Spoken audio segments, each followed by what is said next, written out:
హామీలు ఇవని నెరవేర్చమని అడగట్లేదు. మనకిచ్చిన హామీలు మాత్రమే నెరవేర్చమని అడుగుతా ఉన్నాం.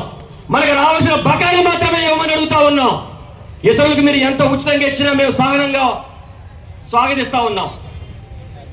ఈరోజు సహకార సంఘాల పరిస్థితి ఎంత దారుణం అంటే, మనకి ఎన్నికలు జరపకుండా, సహకార సంఘాలకు ఎన్నికలు జరపకుండా వాళ్ళకి మాత్రం 5 సంవత్సరాలు ఏమంటే ఎన్నికలు జరిపించుకుని ఎమ్మెల్యేలు పార్లమెంట్ సభ్యులు అవుతా ఉన్నారు.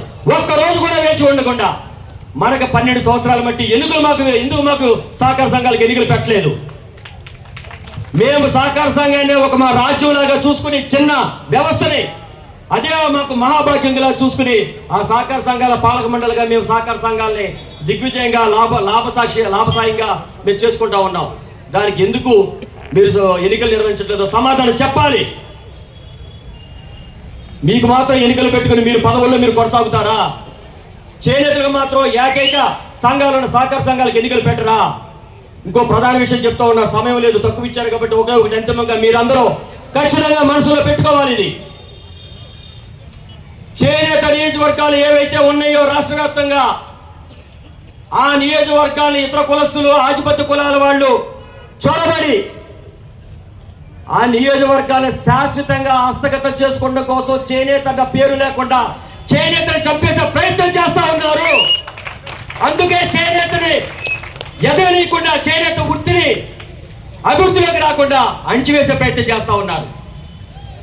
అందుకనే పిఎస్సీలని మన స్వపరిపాలన లేకుండా, మనకు పాలక మండలిని ఏర్పాటు చేయకుండా, ఎన్నికలు జరపకుండా పిఎస్సీల ద్వారా సంఘంలో డబ్బులున్నా, నేసే కార్మికులున్నా పిఎస్సీల ద్వారా నూలు కొనొద్దు, అత్యధికంగా స్టాక్ ఉంది, మీరు కార్మికులు నూలు ఇవ్వద్దని చెప్పి ఒత్తిడి చేసి వాళ్ళు సహకార సంఘాలను ముందుకు సాగకుండా ప్రయత్నం చేస్తారు. ఇది కూడా అధికారుల ఎత్తుగడని చెప్పి మేము భావిస్తా ఉన్నాం.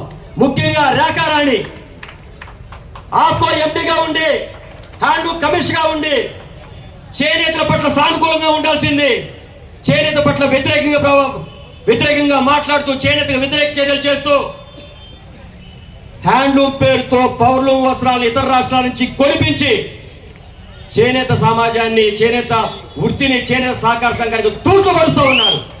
తక్షణం రేఖారాణి అనే అధికారిని ఆప్కో ఎండీ నుంచి హ్యాండ్లూమ్ కమిషన్ నుంచి తక్షణం బదిలీ చేస్తే రాలి.